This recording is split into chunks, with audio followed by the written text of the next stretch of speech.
I've been through the rain, I've been through the storm, I've been through the pain, and it's hard to stay calm. Yeah, I bet the sun gon' shine on me.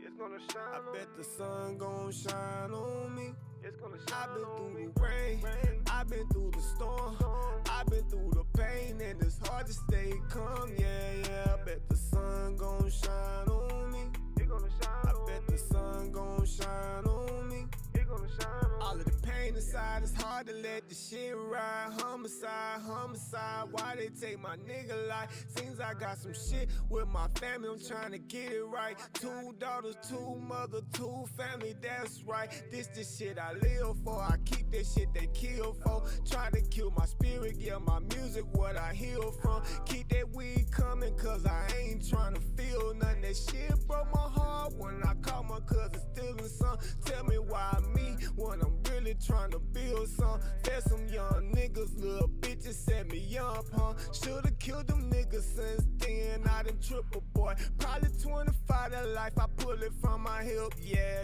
I've been through the rain, I've been through the storm, I've been through the pain, and it's hard to stay calm. Yeah, I bet the sun gon' What's shine good, beautiful on me. people? I bet the sun gon' shine on me. It's gonna shine. I've been through the rain, I've been through the storm.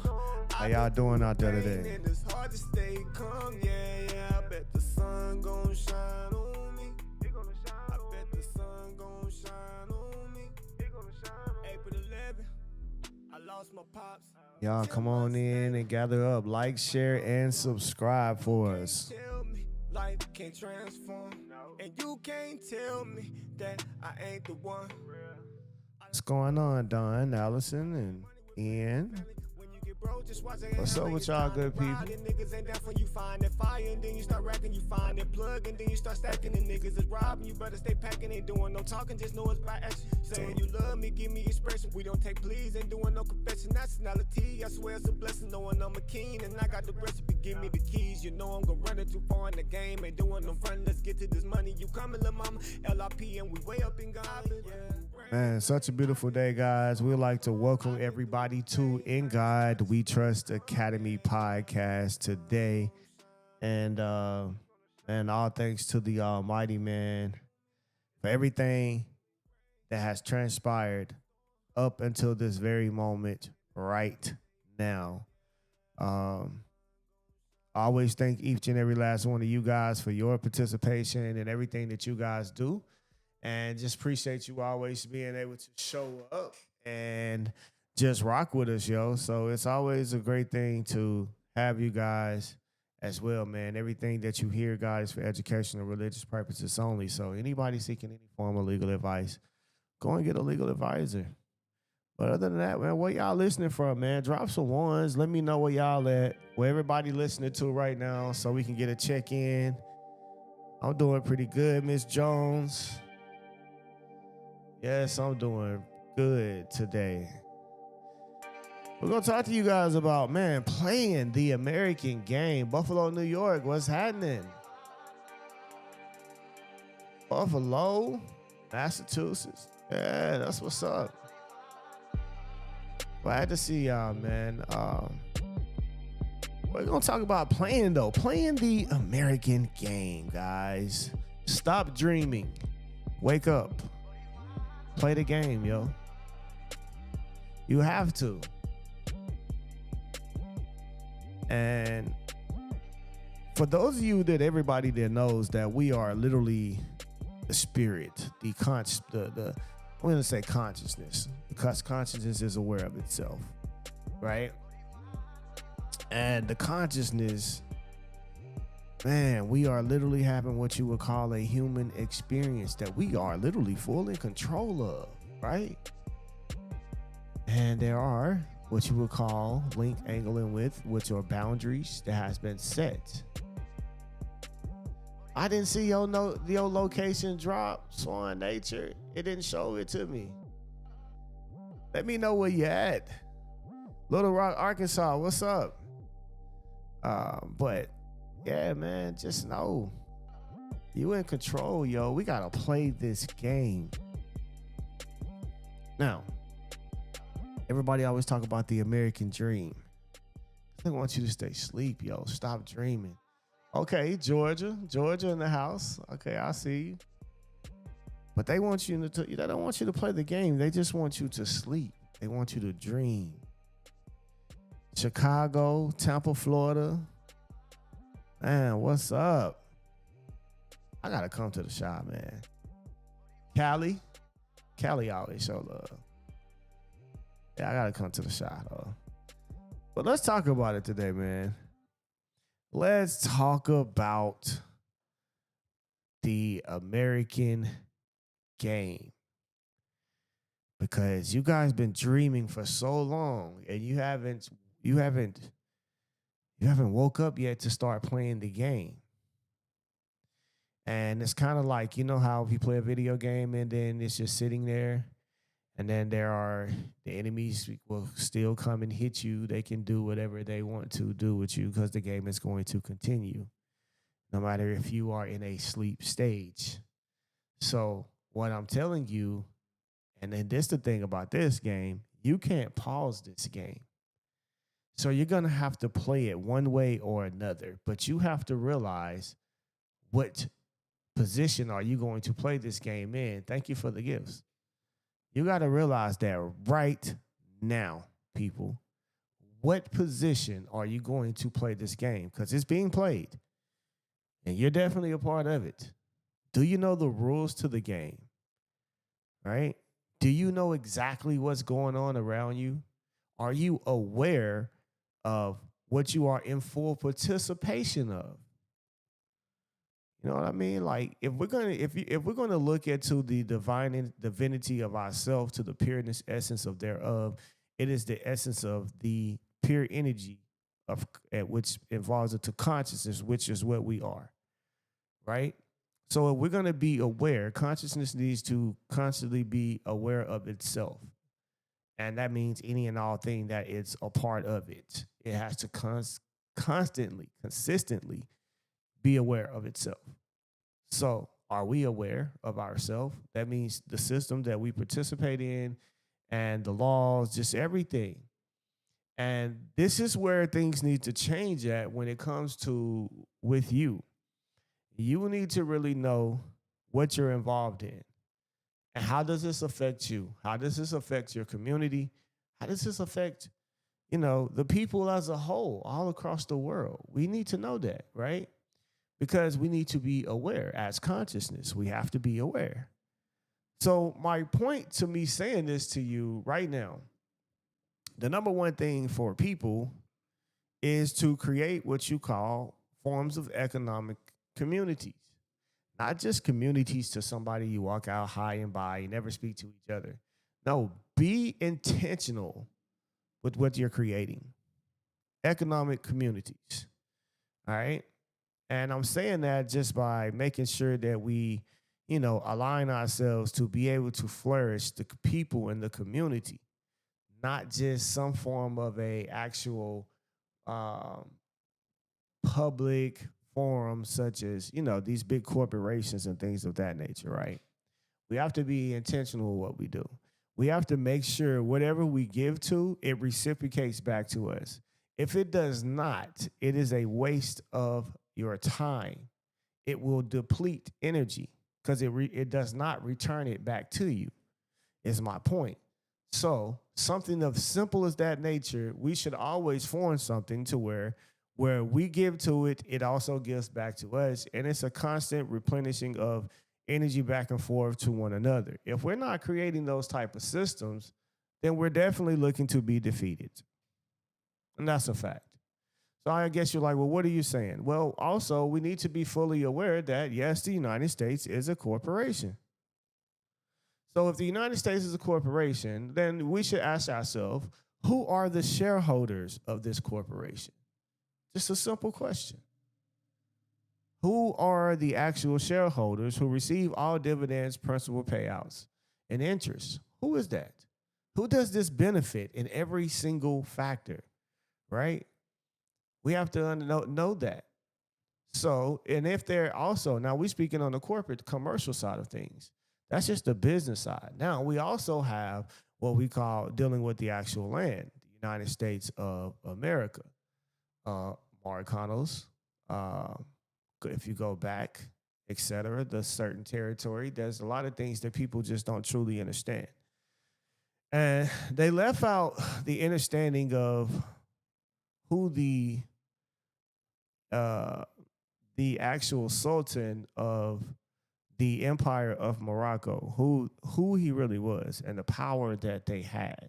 It reached all the way into what they call Al Maghrib Al Aqsa, which is literally the far west land, which is America. So my point in me telling you this is you have to understand that they were placed here to only do commerce and commerce only because they literally just established themselves in that, right?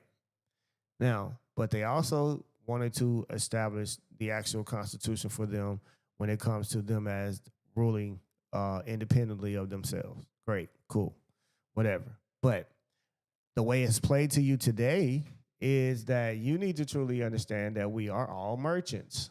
So, as merchants, because you are, right? You hold a title or a certificate of security.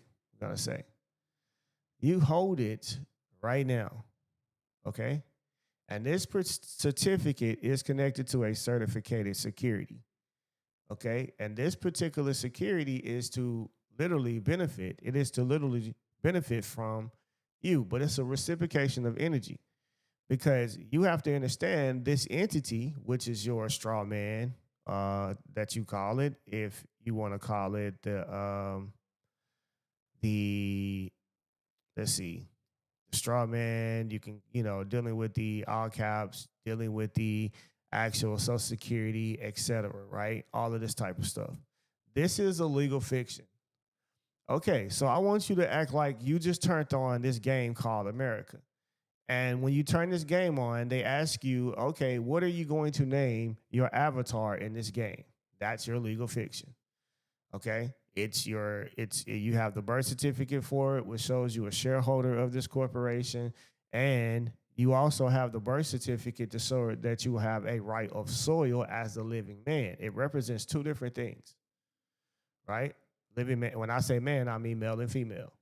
So with that being said, when you look at it from that perspective, now you have to know exactly what's going on and you have to play this game. So there is a legal fiction.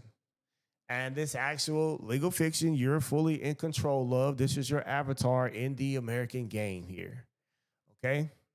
So, one or two things that you can do. Now, this avatar that you have in the American game, it has what you call the default mechanisms in the game. Now, you can go and customize this character, right? So you can customize this actual character to have certain attributes, okay? You can either start off with as a sole proprietor with this particular avatar, okay? Now, you got to understand this avatar is backed by what you call human capital. So that's his power. It's human capital. And it's you. You are the human capital, which energy goes into this particular avatar that gives it the energy and everything to do what it's going to do in this American game. I want you to understand that. So once you know that particular part, now you have to understand you have a choice. So you can start off by default as a self-employed, what do you call it? Self-employed, or you could say that you are like a sole proprietor, which is what it all goes into. Or you can literally say that you are not doing any form of commercial business. Or you can establish an LLC, you can establish an S corp, etc. Right? And or you can establish a trust. So let's say we pick that we want the attribute to this avatar to be a trust. So now we take this particular trust and we transfer the human capital. Listen to what I'm saying. We transfer that human capital into this particular trust. Okay? And we value it. Right? That's what we do. We value it. Now, And we also take the trust because the trust is its own entity now in this American game. So now the trust can do an actual contract in business situation with the actual with your avatar. So now we're going to make it literally do a contract transferring all of this human capital that it has, all of the energy, etc., belongs to the trust now. Okay. So now what we just did was created value here. All right. And we also took control of things as an asset. So that means your time is considered an asset within this trust. That means the biological property of this human capital is considered asset of the trust. That literally means any form of tangible or intangible property that the avatar comes into collection with also goes into the trust. And we're going to do a security interest, a secured agreement. And the agreement between the actual trust and the avatar is going to be that, hey, the trust is going to say, I'm going to take on all liability for you. You will never have any liability. I'm going to become a surety for the estate as long as you let me, as long as you give me everything that you ever come into contact with that becomes yours with your name on it, etc. And whether intangible or tangible, that means the seen and unseen. Okay, let's just put it in that nature. All right, all of that, I have a collateral interest in it. So now, not only that, now I am the trustee of everything as well as I am the secure party of everything. Well, the trustee is, but the trust is in this American game, right? All right, so now, and the trust set tells the avatar and said, hey, what I'm going to do is you're going to be the beneficiary, but you don't own any of this. I'm going to give you the right to use it, though. Okay? So you can use the car, you can use the house, you can even use the human capital energy. I'll even let you use it for your benefit, right? So now this actual straw man gets to take the human capital energy and it gets to go out here and it gets to go and create credit and things of that nature, right? Has the right to grant credit. So now when that credit comes, right, and you take the name, we trademark the name, we did all of that within the trust, right? So now when the credit comes, guys, and this is one way, I just want you to understand, we're talking commerce right now, right? So now when the credit comes, there is an actual instrument that was created. So according to the security agreement, the trust has the right and interest of anything the avatar has done. Right? So now we get to use the trust privately, commercially, who has the UCC1 established, etc. We perfected all interests with this security agreement. And we get to go claim everything first in right, first in time. So I can literally send this particular bank that has created this particular instrument for the estate here. So I'm going to show them and say, hey, I have a security agreement here that has been fully perfected. I have interest in any and all tangible, and intangible property. That includes promissory notes. That includes any interest that's going to be created from the securitization of these notes. It belongs to me first, and I would like to get paid. That's just pretty much it. We send them an invoice. We do a notice of secured interest, and now you have the right to do so. It's just real simple. Because remember, this is still commerce. The trust has the right to what? Operate and leverage its particular property. So if you show that now they've been using the name, we get to do a validation of debt because we want them to show proof of everything because we're trying to see the calculation of the trust interest that it has within this property, right? And listen, so that means the name. That means we're talking about the signature, autographs, any form of signature, the print of the name. All of these things can be considered assets of the trust. So now if we place that in there and we go after them in a manner of such and we send an invoice, right? Right then and there, guys, we're locked in by just by common law for one, and it creates what you call a constructive trust because they've been literally making money with trust property. The trust has the right to claim interest, so it's going to have the legal title. The legal title can literally be a conveyance or any form of contract that's showing proof of the actual skill set, etc. Source data, as I say, the human capital, etc., that has been transferred by assignment, some form of security agreement, etc. Right? So you got to play the game. Play the game is what I'm telling you. And that's just commercially. So now, what about courts and stuff like that? Okay, well, you got to understand this part. You have in this American game with your avatar, you have to reach certain levels. So before you can obtain driver's license, you have to become a certain age. So we're going to say you have to be at level 16 in the American game. And when you're at level 16, you got certain attributes that you can continue to add to you. Now, mind you, the whole entire game, you've been had the freedom of the right to travel anywhere you want to go. However you may see that you want to go on the land, wherever you want to go. You just moving the avatar, right? Anywhere that you want to go. Simple. Can't stop you. There are certain barriers that you can't reach because you don't have certain attributes to reach those certain places, right? But now you got a choice here. So now that also means the driver license or any other thing that the actual avatar goes and sign up for, it all falls into the trust as well too. But here's the thing. The driver's license is literally just to be able to make money within this American game. Okay? Because we've been traveling freely anyway, but now we wanted to make money. So you literally making the money. So let's say that the avatar gets a speeding ticket, right? Now, it has to understand the rules and how to actually play the game, okay?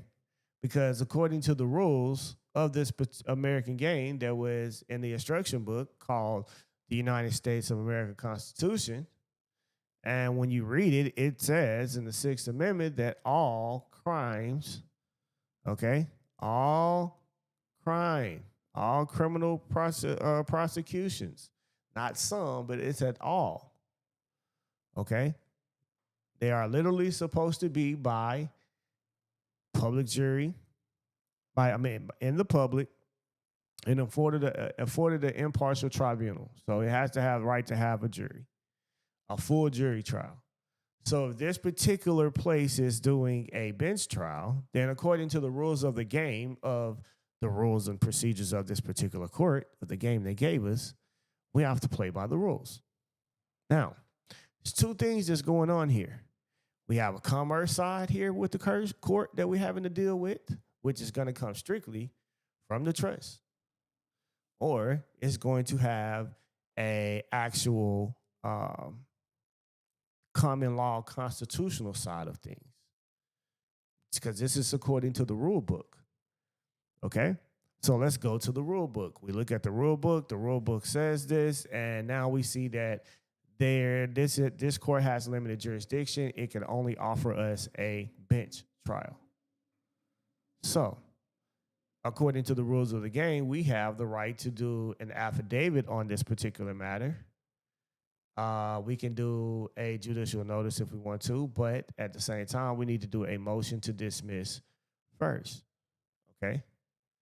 Based on these reasons. Now, if they want to do an arraignment, that's cool. Just make sure you say not guilty and do your affidavit and motion to dismiss based upon lack of jurisdiction. And this if you move any further with the procedures, it's definitely going to cause harm, right?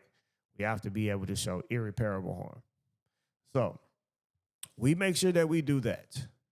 Now, on the commerce side, remember the avatar gave everything to the trust. So now the trust steps up and it says, hey, well, this court is over here and it's using the trust property.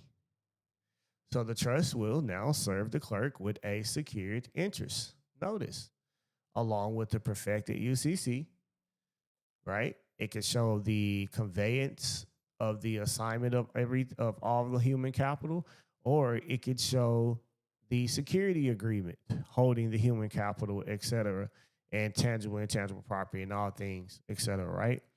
In the actual trust. So either of those two documents will suffice, along with a certificate of trust, et cetera, right? So we show proof. And now we're letting them know that, hey, if any money is going to be made today in this court, well, it belongs to the trust first. The trust has the right. So we have to be made whole before you can be made whole because they already owe us. So it's the same thing that if someone has to serve their time in the feds, and then once the feds get done with them, then they have to go serve their time in the state. So it's all about who have the right of claim first. So if you have the claim first, which you do, because you will have the highest claim because nobody has ever placed a lien on your human capital. Nobody. You can't go find it. Right? Do a UCC 11 search and you can't see it. It's not there. So I'm just showing you how to play both sides. Like, even if we don't do the commerce side, it's easy because the instructions of the game still says that all criminal prosecutions have to be within a partial tribunal, right? There has to be jury here. Trial by jury. Got to see it. If not, this is a violation of the game here. So you have to play the game. Because if you mess around and you don't assert your right within the game, so let's say you got in your inventory here, you got all these different tools that you can assert and use. But if you get to a certain place and you don't use it, then you chose not to act up on it, to use that particular tool that you could have used in that very moment to advance you. So that's just kind of what it's like when you go to the court. You can go in there, you can let them fully operate a bench trial, never preserve the record, never do anything, and just go along with everything that happens, and you didn't use the tool, and the game can hit you with a penalty or fine to everything that you fully agree with. That's just what it is. That's just a small snippet of the game, because we still got to be in the game to know that, okay, if we want to grow in this game, we also have to create economic communities that are thriving fully in economics and knowing how to always generate and circulate the money. Anything that we build or do should do exactly what we do. Does pleading guilty submit to jurisdiction? Yeah, hell yeah, if you plead guilty. Yeah, that's a complete submission. If you plead guilty, that means you fully allow them to do what they're going to do. But if you plead not guilty, then it leaves it open for a lot of reasons on why you can't be guilty. And okay, no, if you say not guilty, no, it does not submit you to a jurisdiction, because why are you not guilty? See, let me help you understand. That means if you're saying you're not guilty, and then they proved it, and then you end up being proven not guilty, that means the court now loses what? They lost jurisdiction, so they have to dismiss the case. So it doesn't mean just because you pleaded anything, that you pleaded not guilty, that it submits you to the court. No, because now it's just your whole entire essence to prove they don't have jurisdiction because there's no subject matter. If there's no subject matter, the court never has jurisdiction. So that's how you challenge jurisdiction, by challenging the actual subject matter. You can challenge the personal matter if it's, or we can challenge territorial jurisdiction if it's in the wrong venue. So either or. But the point is, saying not guilty, for anybody that even thinks that, because a lot of people are like, no, if you make any plea, it's going to submit you to the, no, it does not. Because I can literally say not guilty based upon this court lacks jurisdiction. It does not have the right to even make a judgment upon me, right? Why am I saying not guilty? Because it's a violation of due process of law. So what am I challenging? I'm going to challenge the subject matter. How do you have subject matter when in this court? You can't have it. You're calling this a criminal prosecution, and then through this criminal prosecution, there has to be an impartial jury according to the Sixth Amendment. So if there's not here one present here, then that means yes, you have no jurisdiction. Subject matter cannot exist in this court. So now they lost. If they lose subject matter, they lost personal. If they lost personal, they also lost territorial. Why? Because they don't have the power to host a impartial tribunal. Play the game, family. Play the game.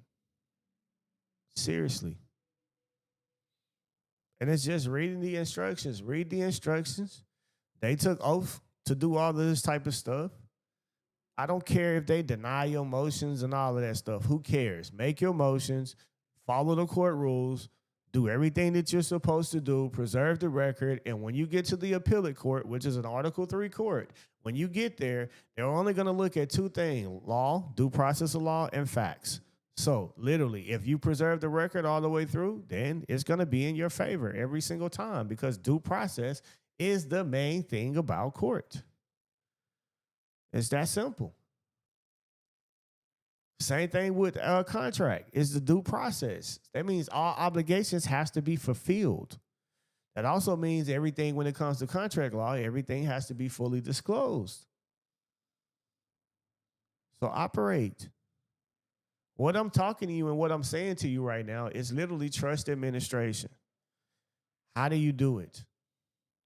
Right now, if you put a car in a trust, and you go down the road as the trustee, in your car, and you're traveling, you're doing trust business, etc., administration, whatever the case may be, you hit a pothole, boom, it busts your tire.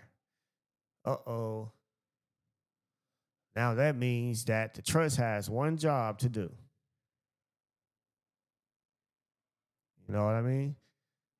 If somebody said, I'll tell you what the trust has one job: to just protect the assets. So that means the city, the county, state, whoever's responsible for that particular road, they finna be receiving an invoice based upon, well, they're not doing their job, and it's their duty to do so. Are we still required to have insurance and trust name for vehicle? See, here's the thing. You can just use the trust to have insurance, to insure it as well. Okay? Your trust can insure your car for how much ever money you want to. So you can do that. Yeah, they can't do nothing about a trust insuring any form. It's just long as it does what it's supposed to do and take care of the individual. Because really, when it comes to these type of things, it's just like, that's just a dispute between two people. They have to pay for it, et cetera. Yeah, you can do a bond.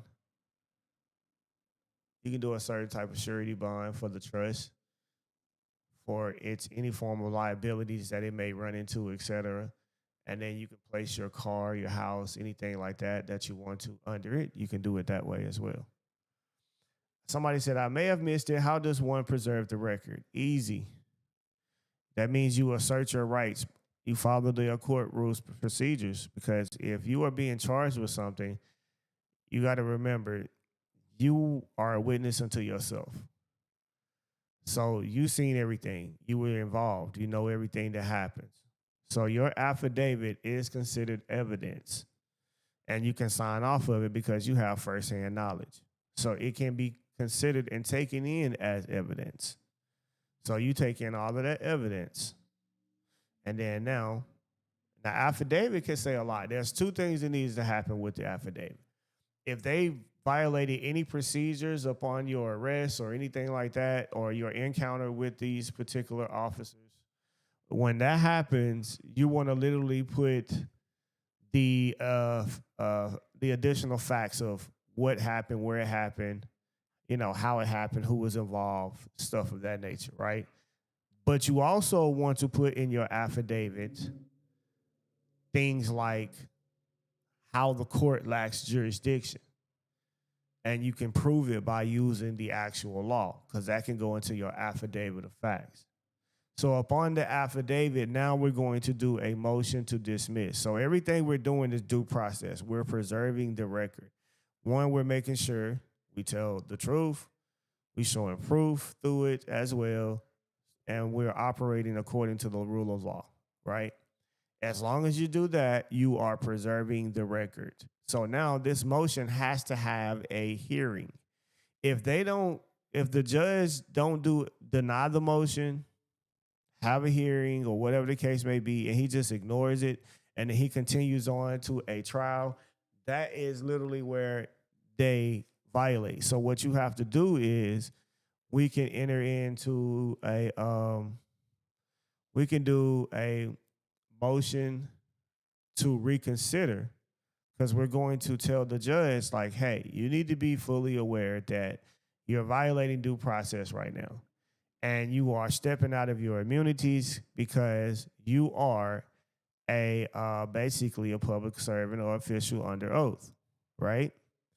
So what you do in that, once you put your motion in for that, let them know how they're literally violating due process and how they're supposed to have a hearing or deny the motion, et cetera, if they're not going to grant it or whatever the case may be. They have to do that first. So that's preserving the record.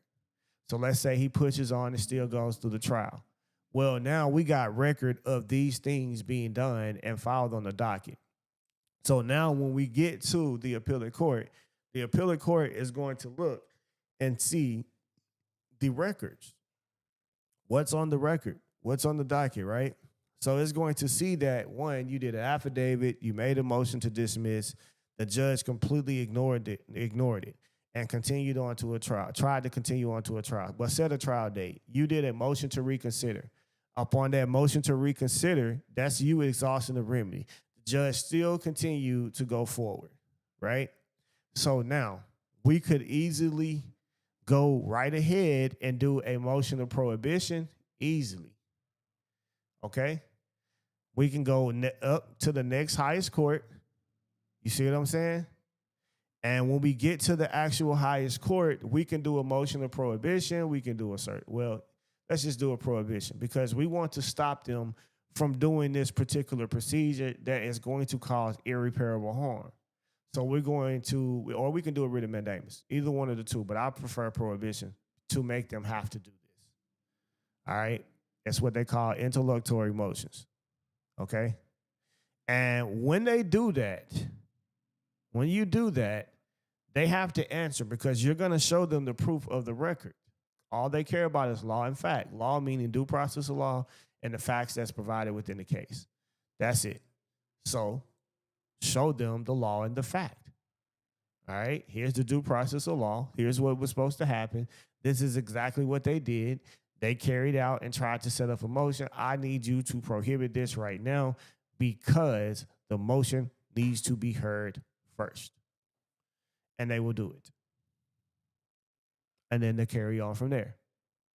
So that's what I mean by preserving the record all the way through, no matter what. If you want to open up a case, then you got to know how to do a motion to vacate, right? If you do a motion to vacate a particular case based upon some particular fraud, then you can do that. You're giving the actual lower court an opportunity to fix something, because there's no statute of limitations on fraud. So if there's some form of error that has taken place from an older case or whatever, you still get to go back, motion to vacate, and to literally, for whatever particular reason, to show them the new evidence of why they should, right? And now you're exhausting that remedy. If they don't want to do it, if they say no, you do motion to reconsider. And then if they don't do it behind the motion to reconsider, then what you want to do next is you want to go directly into the appeal. Because now you can do an appeal. Simple. And or if you got enough, we can even sue. If it's to the point to where you can prove the fraud, et cetera, all of this type of stuff and everything that happened to you, then we can do a full lawsuit. So that is the absolute truth, guys, on a lot of ways to operate.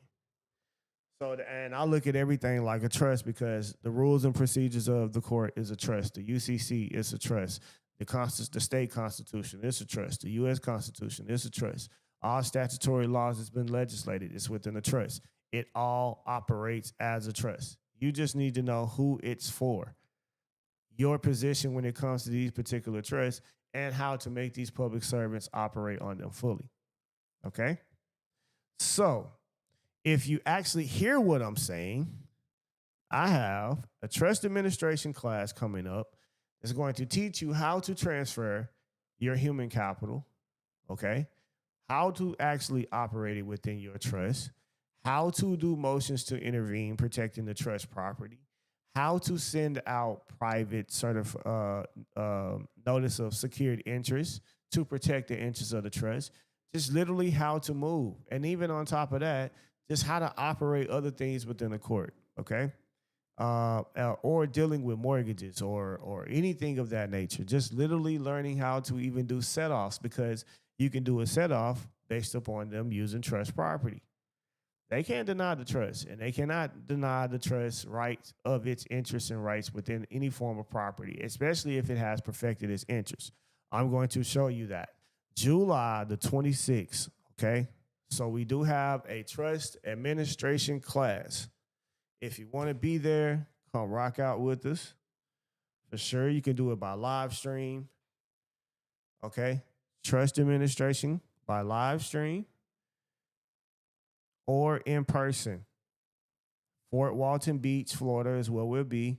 It's 200 live stream, 250 in person. So here's the deal, though. About to give you guys a deal today.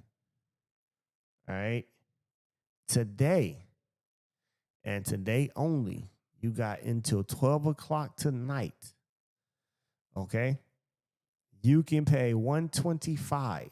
So what I want you to do is send an email to admin, ADMIN, at ingodwetrustacademy.org. $125, okay? And then I want you to send a message saying discount. Okay? Discount. That's what I want you to say. Discount. So send an email to admin at ingodwetrustacademy.org. You send it today, say discount, and you will be able to receive this class at $125. You got till 12 a.m. Okay? 12 a.m. Central Time tonight to get this done. All right, good family. And we're going to be back on here later on tonight. All right, we'll be chopping it up with you guys about some more stuff. Going to show you guys as well some other things when it comes to the hidden ledger and how to deal with the banks. And we're going to talk more about that class as well. That's going to be coming up August the 9th. We're going to be in Houston. So that class is very deep, and I'm going to show you literally how to get and move in equity with the banks. It's very simple. Everything's business. Everybody need to get out their feeling. Be aware. You are consciousness. Consciousness should be aware of itself and all things around it. With that being said, get your mind right. ASAP. Get in your studies. Start knowing what the bank is other than opening up an account. Okay? We want to do more than that. We want to be able to have equity with the bank and be able to make percentages on the money that they're borrowing and using from you, because they do fractional reserve banking. How can you do that for every deposit that you have? Is it possible? Yes, it's possible. Why? Because it's equity. Christ came and taught equity, guys, and equity is what has to happen. All right? All righty. So with that being said, I'll catch you guys later on tonight. Peace, love, and law. Y'all have a great, great, great and beautiful day. I'm out of here.